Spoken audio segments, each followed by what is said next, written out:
What's up? Let's talk about. I'm gonna help Todd Valentine in RSDO, and I'm gonna put the game back together because these two are so special, and we don't need this beef. You know what I mean? Now,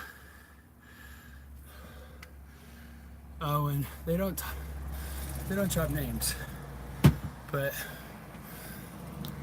you listen to them, you talk to them. There's possibility there. I just did all my fucking shit.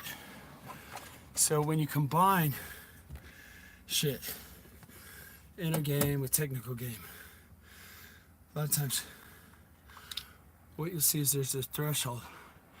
And you should try to probably be around the middle, even though you get squashed like a grape in Karate Kid. Guys on the technique side, like Todd Valentine, chest move it and find the technique to get what they want. And Owen talks about how that equals kind of a deadness in the eyes, and they look a little robotic and different. And they're in this technical kind of space. Owen loves having friends like that. And the reason why, and he needs Todd in his life, because Todd is so valuable to him, and he loves him so much. Because they challenge him. And when Owen swings too far into woo-woo fairyland, guys like Todd can pull him back. Guys experience their parallel of life, and we all have to. So it's important for a guy like Owen to surround himself with hardcore technique gangster dudes like Todd. And you could see when they did seminars together, it was like a cock measuring contest, and their fucking shit jabs so much. A lot of times guys have the brightest eyes you've ever seen, but it's ungrounded and focused, very spacey and very ADD. So you see them, and they'll be wearing like crystals and shit, and they're like burners, and they're like, hey ma, you know, that's kind of how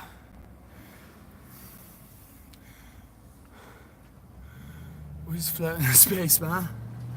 It's another day, bro. I love you, brother. I love you, brother. I love you. I love you. Yeah. Yeah. Breathe in that prana, yo. Can I get a hells yeah? And that's like my man Luke from Nightmare Enterprises. That's my man Luke, Nightmare Enterprises. He's fucking amazing. He's amazing. Now, a guy like Lewis from Pennyback is more robotic. Okay? So, sometimes Owen looks like a grumpy fucking dickhead compared to the dude who's Prodigy fucking Burning Man, bro. And a dude like Luke from Nightmare Enterprises would be like, no, you're not, brother. You're just learning, bro. And he looks like a little happy little kid puppy dog, motherfucker. And sometimes, fucking Luke from Nightmare Enterprises needs to go hang out with Todd Valentine and get more fucking robotic and chest move like that shit so he can get some pussy, bro. Because Luke from Nightmare Enterprises deserves way more pussy than any of you LA DIY scene smell bitches been giving him. And I resent you all for that. But at the same time, I recognize that Luke needs to fucking robot up a little bit. You know what I mean? Because the dude is very smart. And I think he's hot as fuck. If I was gay, I'd fucking get with him.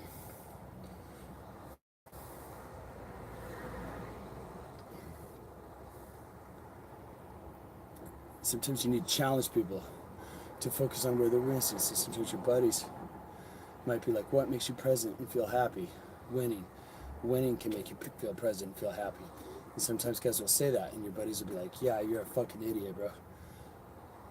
And so, of course, winning. What wouldn't make you happy about winning? Why would you be happy when you're losing? Some people have that, and they can't be about losing. And then there's other people who have ideas about self-love and shit.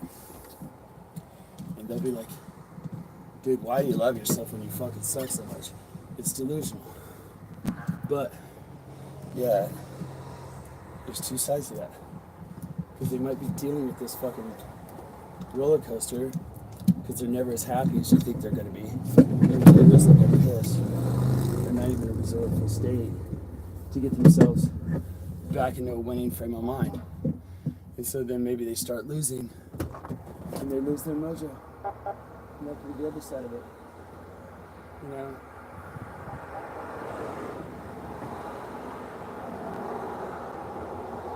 And they lose presence. And they get themselves into a fucking sweet spot. Now, some other people are super spiritually elevated motherfuckers who do charity around the clock. And they just give and give and give. But there's always a side of disappointment to both sides you'll see. It's the guys who are too logical and they're winning, but they always feel like there's something missing. They feel like there's something a little bit missing. Now, the other side is my friends that are so spacey and happy. But they're always like, they think like, I always thought if I did all this good shit, I'd manifest this great life that I wanted. And they wonder why shit's not just better for them. And I tell them to read books like Good to Great or Built to Last, you know, or even like some Seth Godin's shit, but that's even spacey, but a little business-oriented shit.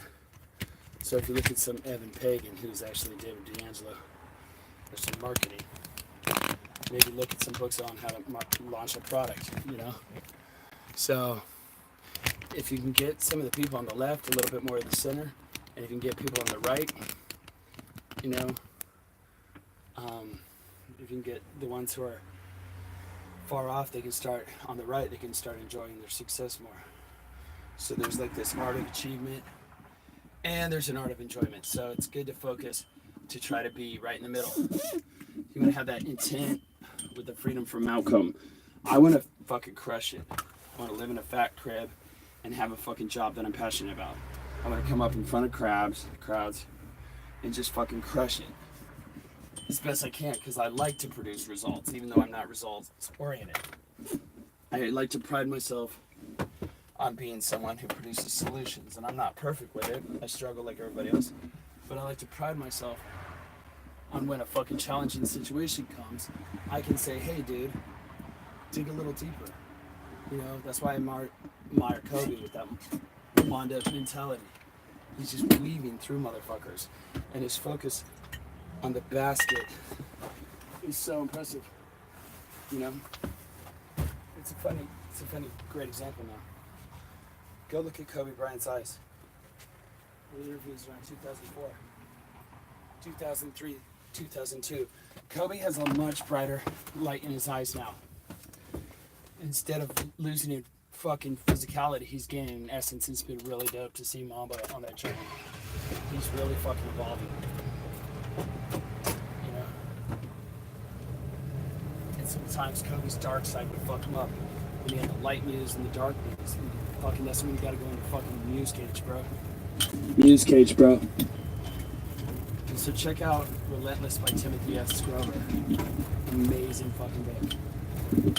So sometimes Kobe got so zapped into that dark side, that would wind up happening is it would sometimes eat at him a little bit.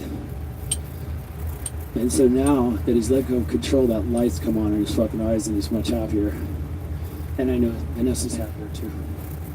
So you transfer energy on an energetic level and just monitor the physical mood that you're into and the space you're trying to get to, and that space where you're executing and trying to get done what you want to get done. So one foot might be in the physical and one foot might be on the other side, energetically within the presence within yourself. So what can happen is you really enjoy what's going on in yourself and you can win like no other. So that's why I want to show you guys how you can really fucking crush it and really fucking win and win on levels that you wouldn't even imagine you could want to. I want to tell you that you have no idea how good it can get.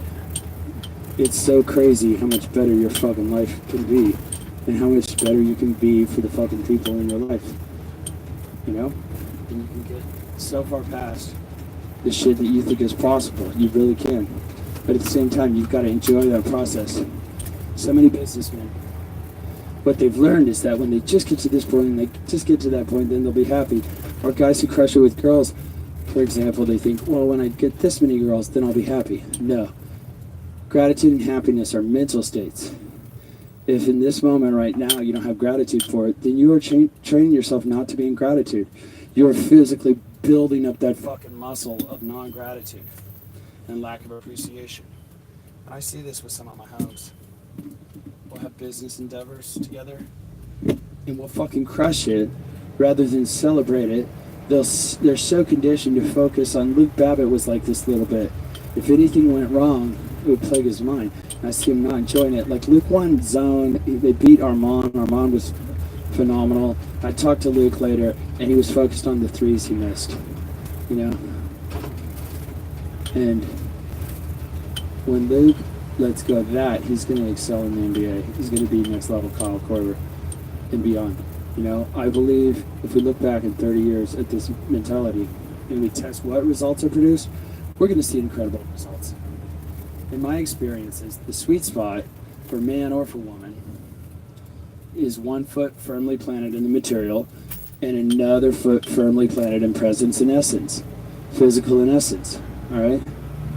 So, again, I can't speak like this unless I tap into the energy and essences of other people. You know, if you say to me out and about when I just woke up and I'm trying to go get a fucking Baja Bowl or a fucking boba shake or a fucking kale juice, you know, it's not quite the same as when I'm in my fucking zone and I'm giving these inspiring speeches.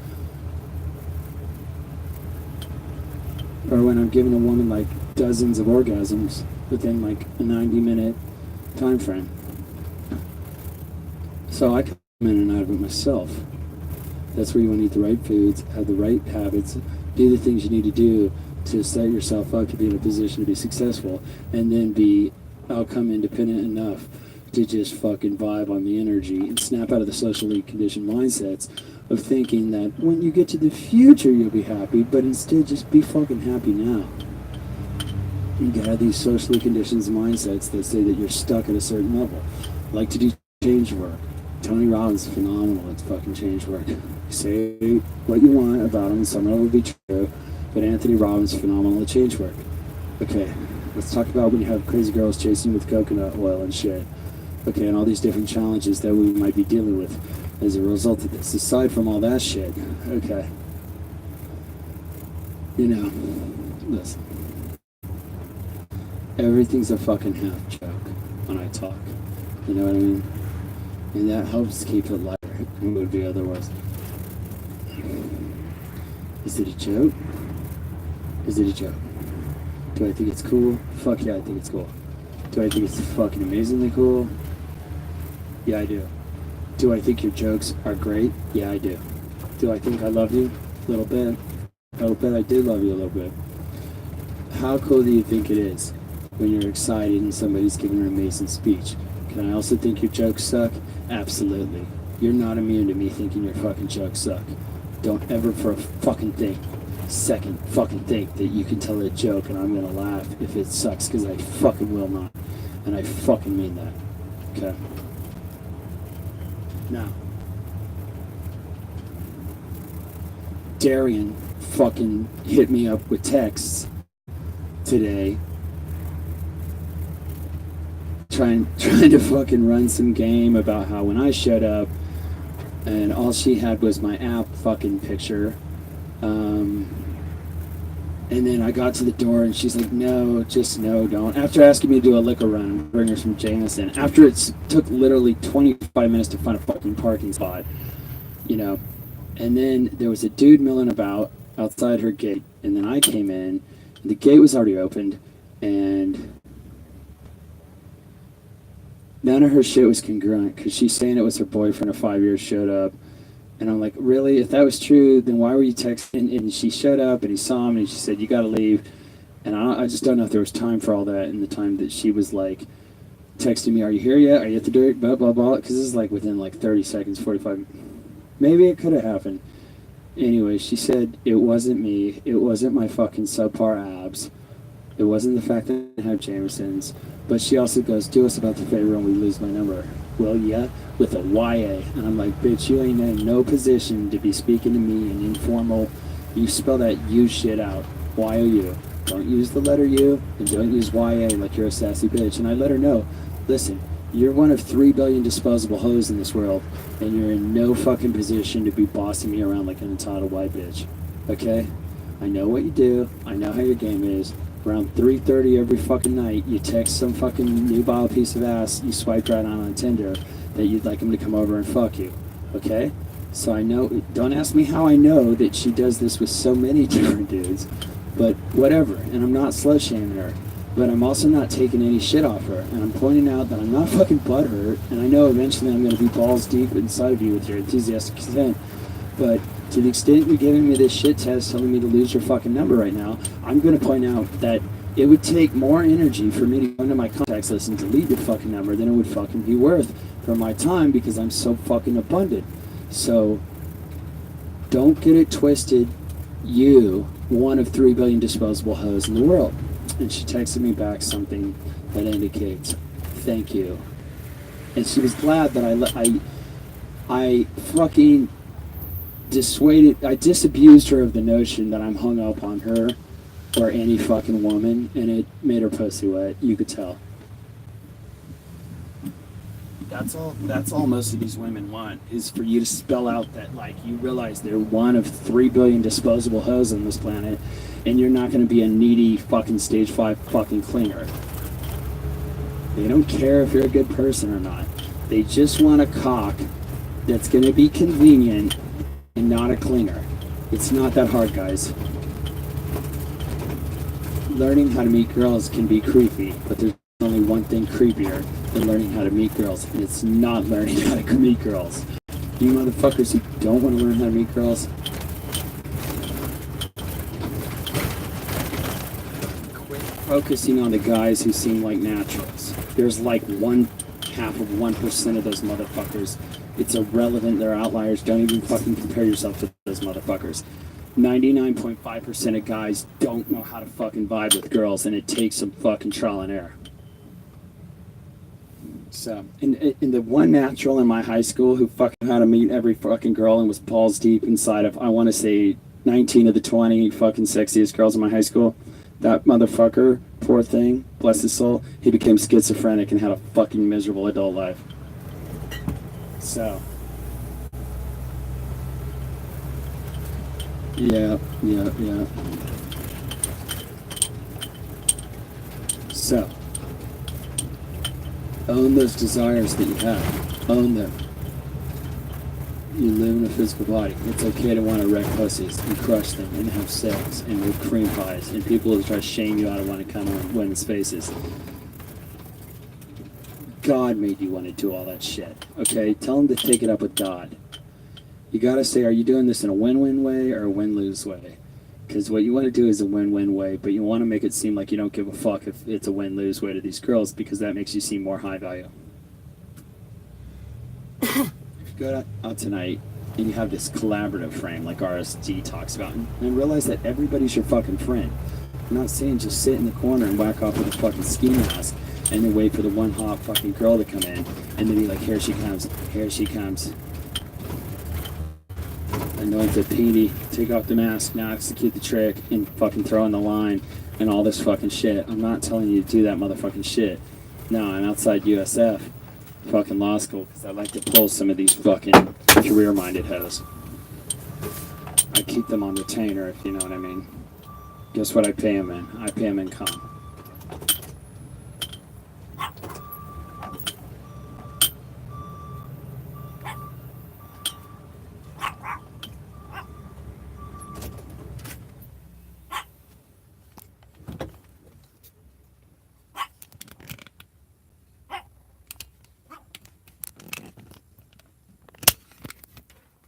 Sometimes, because there's less shit in Mexico, it causes people to go socialize and fucking talk with each other and vibe and be fucking cool and dance around and have fun.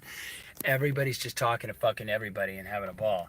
And the way I talk about success with women is stop fucking judging yourself, because that's selfish.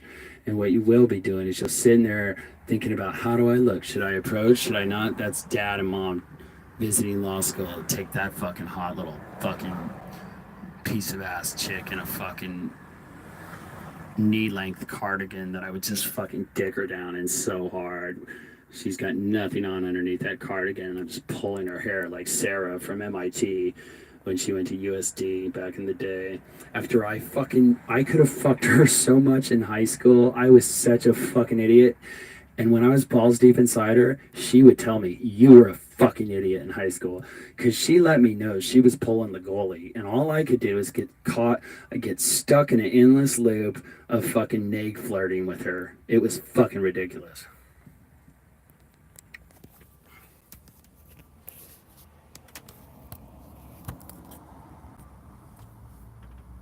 So all my bitterness about not getting fucked in high school, if I would have fucked Sarah about 500 times, and I would have fucked Jody, and I would have fucked Lucy, and I would have fucked, I don't know, Darcy, and I would have fucked any other, and fucking Rainey's friend, and any other fucking number of fucking chicks who were throwing the pussy at me, but I didn't fuck them because I was trying to keep my sexual market value high by not associating with girls that I saw as fucking not fucking having the right cue. All that was stupid. Fuck the girls who want to fuck you in high school. Don't get fucking caught up on all that other shit. If you fuck those girls, the hotter girls that you want to fuck are going to go get a scouting report from them, and you're going to be balls deep in them as long as you fucking lay the pipe right.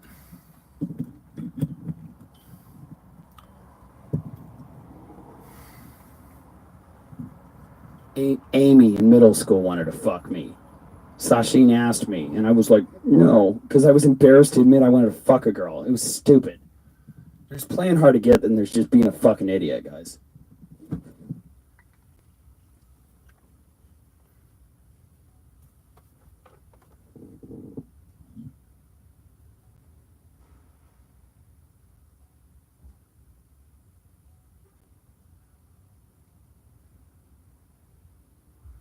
At the same time, you also want to realize that yes, the world can be harsh, but we can take action, and that weight can lift off of you.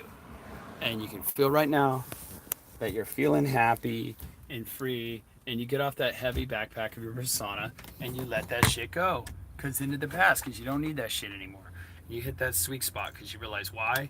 That you're in a physical body and you want to produce results and crush it. I want y'all to make your first fucking million. I want y'all to meet incredible women and fucking both ones who are physically attractive and ones who aren't physically attractive, who are incredible inside. We get hung up on fucking female beauty so much, or see the different sides of beauty.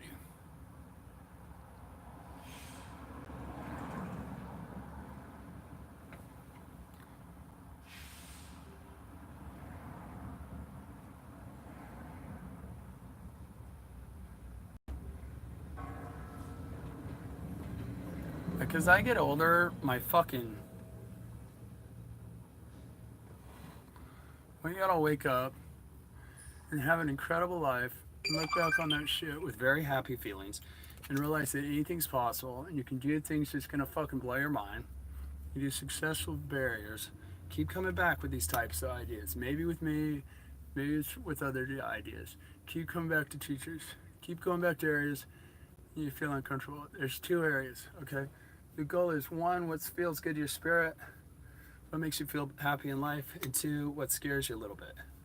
Maybe you couldn't sleep that night before you went to do it. Because you know you're gonna hit the next level and it scares you to grow. But when you push through that, the shit you see on the other side of it will blow your fucking mind. But anyways, I'm gonna do an exercise now, and I hope you guys enjoyed my fucking talk. And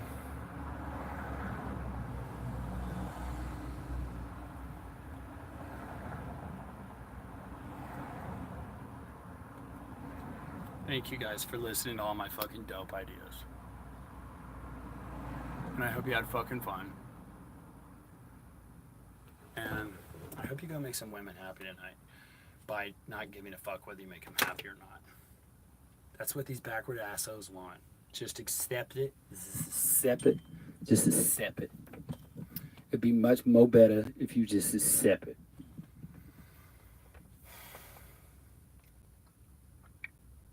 Shout out RSD Owen. You're an inspiring cat.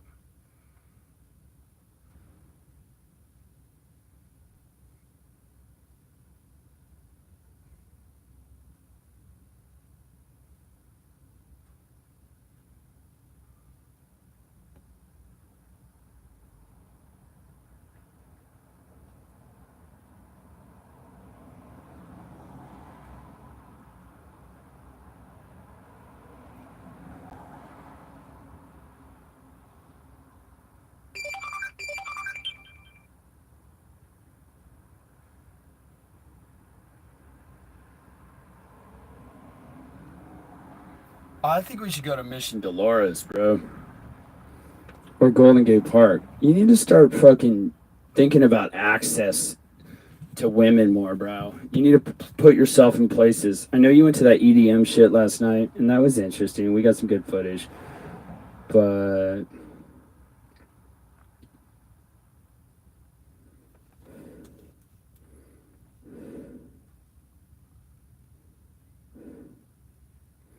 we talked about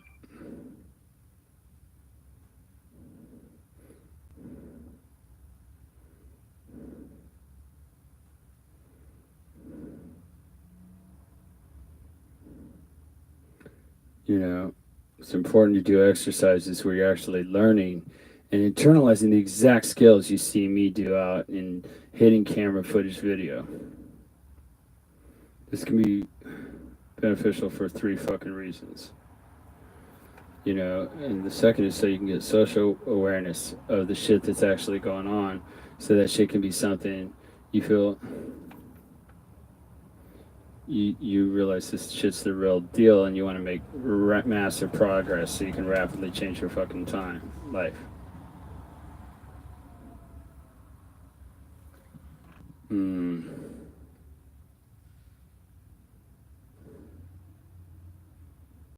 The fuck, bro?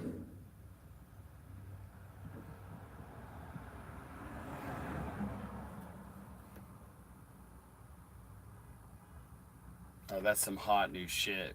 That's fresh off the fucking...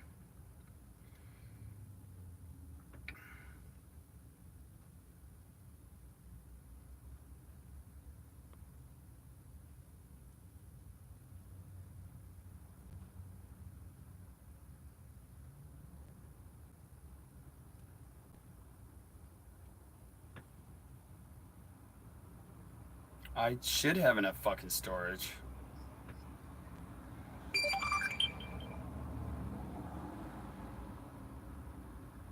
Yeah, you want to talk about what would you do different if you could rewind the hands of time?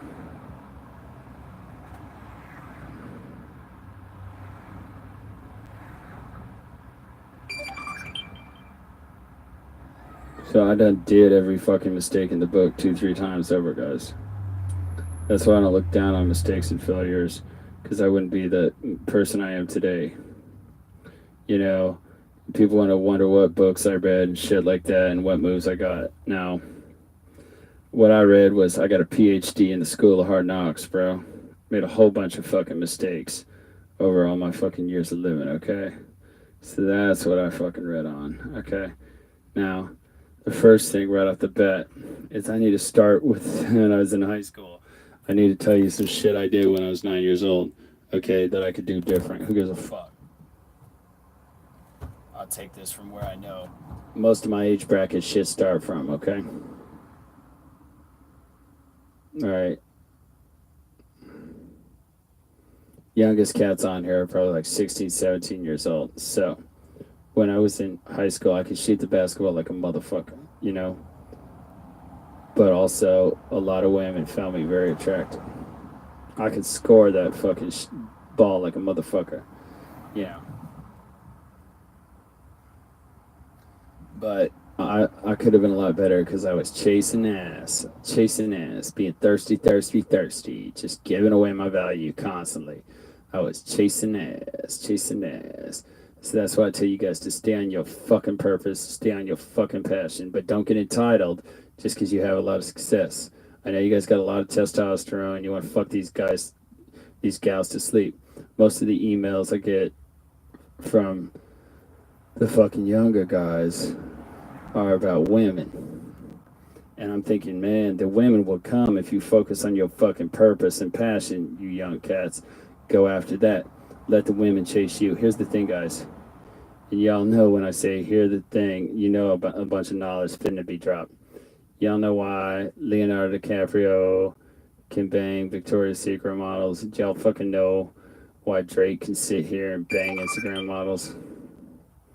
Because when they was young, he was Leonardo DiCaprio was grinding his ass with Kirk Cameron, fucking grinding. Puffy spent his early years grinding with fucking a face and shit. Leonardo DiCaprio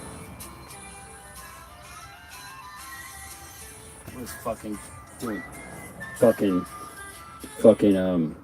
Kirk Cameron, going to school on Kirk Cameron's moves. Studied that motherfucker all day, every day. He was studying Alan Thicke's fucking suave shit. Leo was doing that. He wasn't out chasing hoes. He wasn't out doing the tiger beat scene. He was fucking curling up next to Alan Thicke, learning game. Okay? So stay on your purpose. Pursue your purpose. He was picking Kirk Cameron's brain, man. Kirk Cameron had it on lock. The only buddy who rivaled Kirk Cameron was fucking Bon Jovi, yo. Now listen.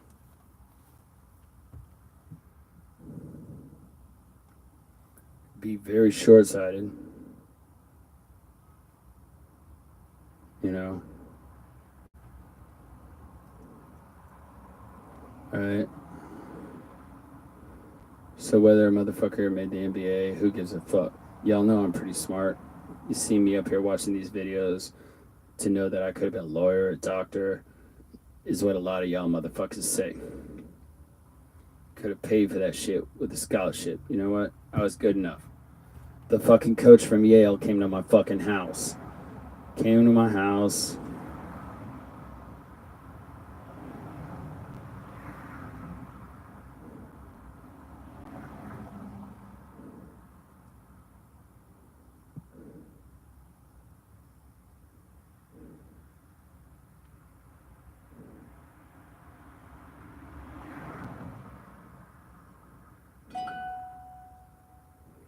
Reggie Miller couldn't really jump either. You shoot the motherfucking lights out, you know what I mean? Now, a cat like Alpha Male Strategies might say he could have been a doctor. I think he could have. He could have used his fucking jump shot and height to get education, but he focused on fucking hoes. Alright, so quit making those mistakes, guys. You gotta start treating hoes like they're disposable.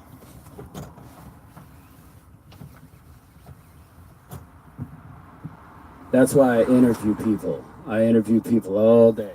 You get a skill. You look after people all month. That's a common theme throughout your life. A spit game. A spit game like a fucking zombie. Now, listen. I'm not gonna go chase after her like Robert Downey Jr. after Molly fucking Ringwald or some shit with the fucking flowers.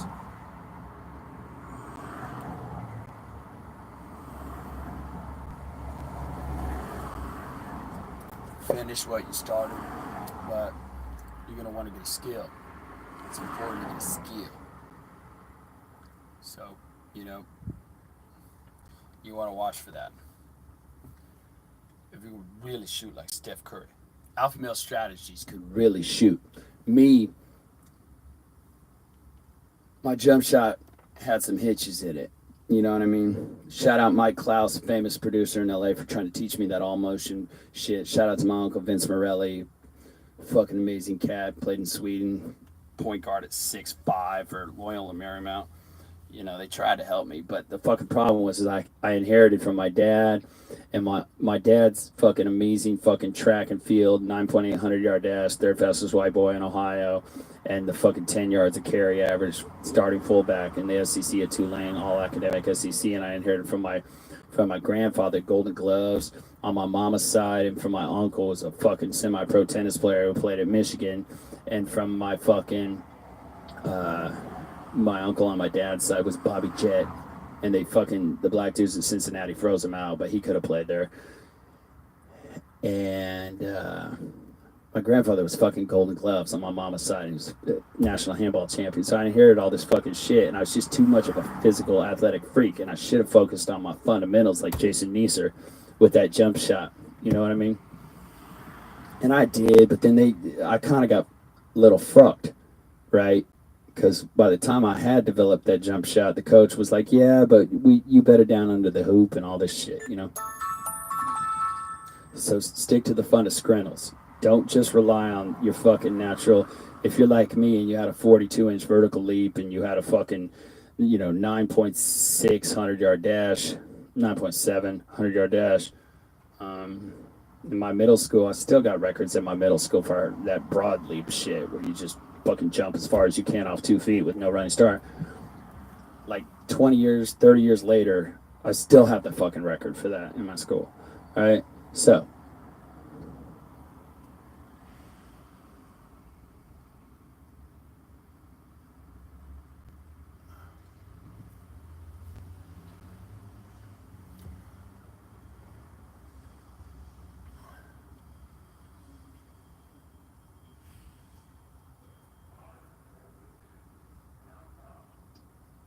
Get a fucking skill or a trade. If you're watching this right now and you're 25 years old and you're working for chump change, get a fucking skill or trade. X-ray technician, shit like that. You know. Don't bitch and moan. Give you the motherfucking secret to life. Get a skill, trade, or education. Then get a high-paid job. And then take that money and invest it. That's it. That's the fucking secret to like somebody to grow up with money. And what I say about purpose, guys, and I say this to the death of me, I don't believe nobody should quit their job to pursue their purpose. You got to do both. And when the purpose take off, then you can go back to doing that full time, but not before. Don't use your purpose as a reason to be fucking lazy. Okay? That ain't what I'm saying. You like music, don't... I mean, Kurt Cobain kind of did that, but... It's called the grind for a reason, boys. When I started doing YouTube videos, I didn't stop being a patent attorney. I didn't stop representing cats in disciplinary hearings. I didn't stop my fucking delivery business. I didn't stop my fucking filmmaking, my auteur shit, or my fucking media personality. I pursued my purpose while doing all that, you know? So that's the secret, guys. That's the secret. It ain't hard. If you're 21-year-old, get a fucking skill. Then go get a high-paying fucking job off that skill. Take the money from that and live below your means. And this might make that, if you make below 100 grand a year as a plumber in New York City, because all these jobs up here, plumbers, electricians and shit, live like you make 50 grand a year and take that other 50 after tax or whatever and invest that shit in a Roth IRA or some shit like that. You know what I mean?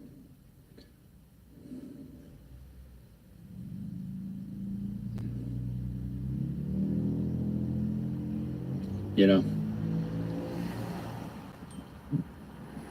A lot of you cats are gonna be wishing you knew that shit then. You know, if you do that, by the time you get to be my age, you'll have over $1 million worth of investments. All right, so I want you guys to know that. You need to invest. No rims. You don't need them fucking shoes. Invest. Stocks, bonds, Roth IRA, 401k.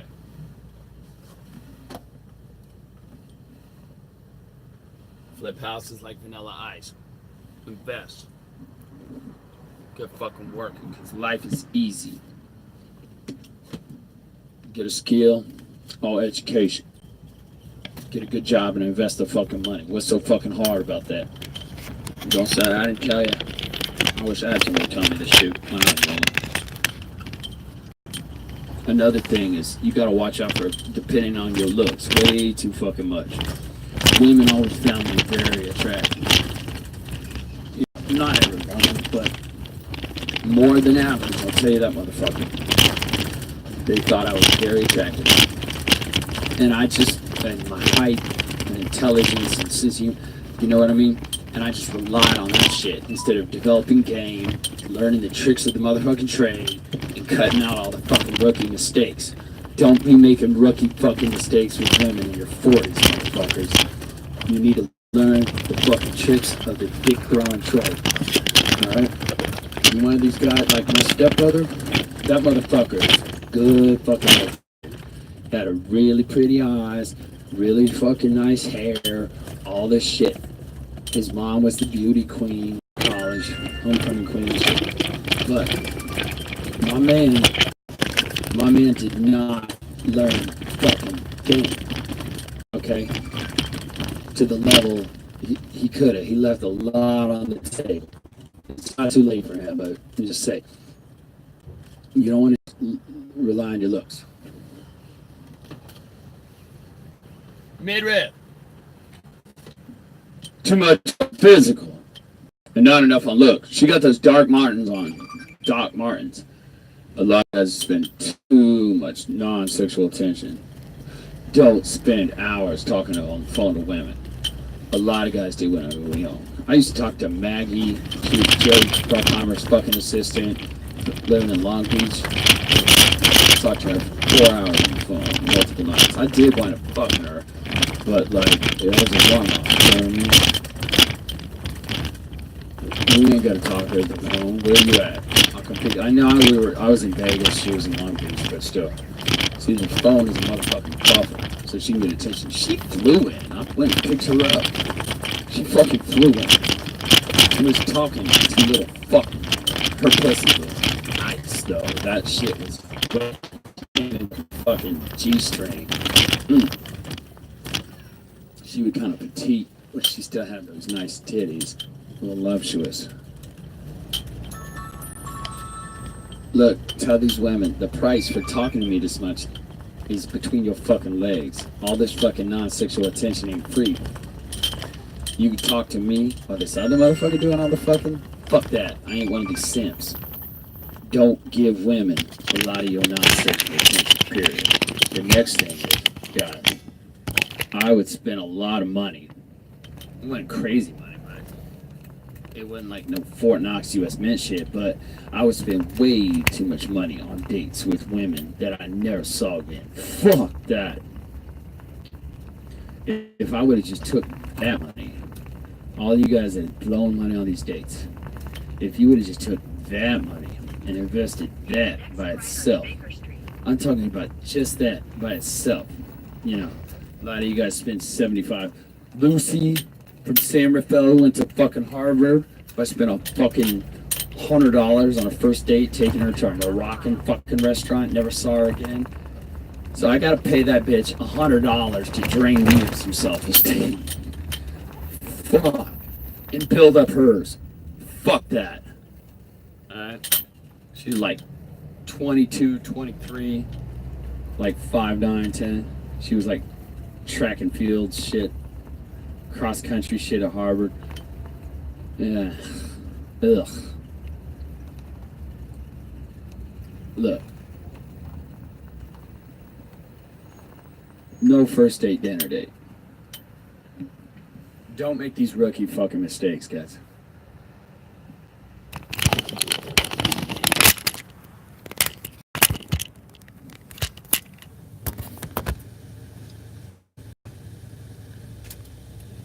Keep first dates cheap.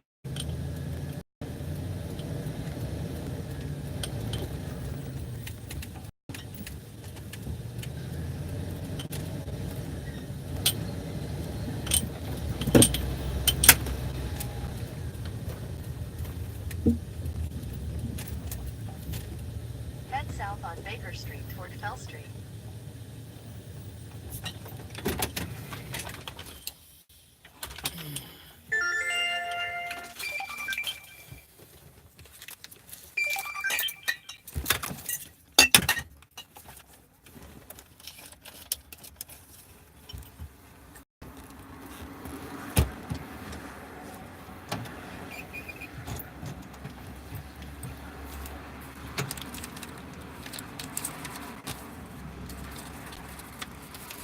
Yes, sir.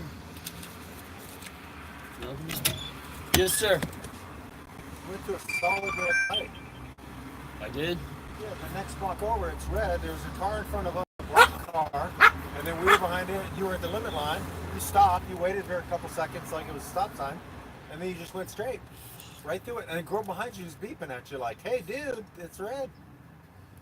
Do you have a driver's license, registration, proof of insurance for this vehicle? Yes, sir. Okay. Yes, sir. Do that. Stay up there.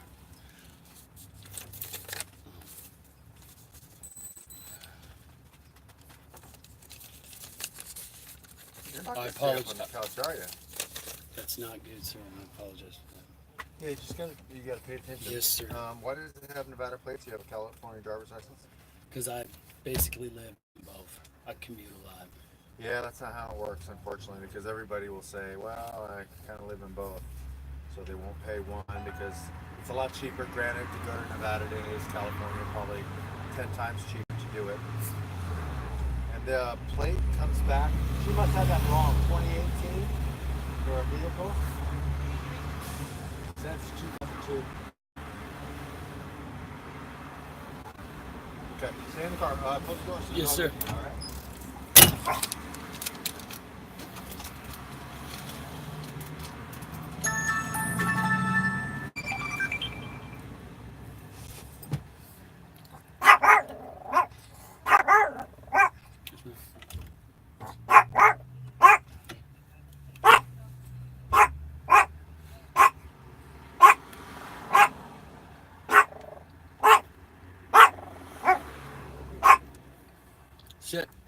Sit up. Sit up.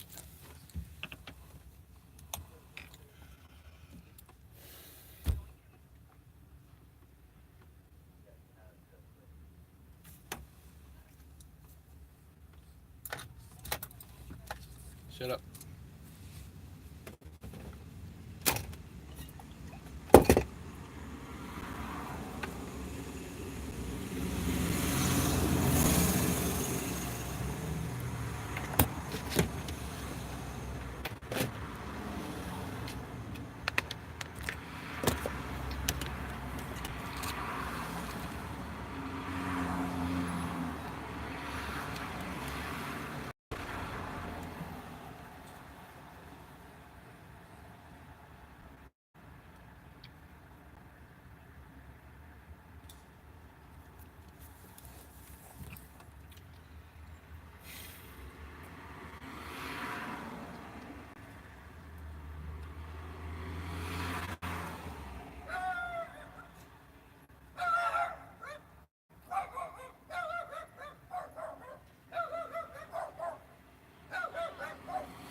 GPS signal lost.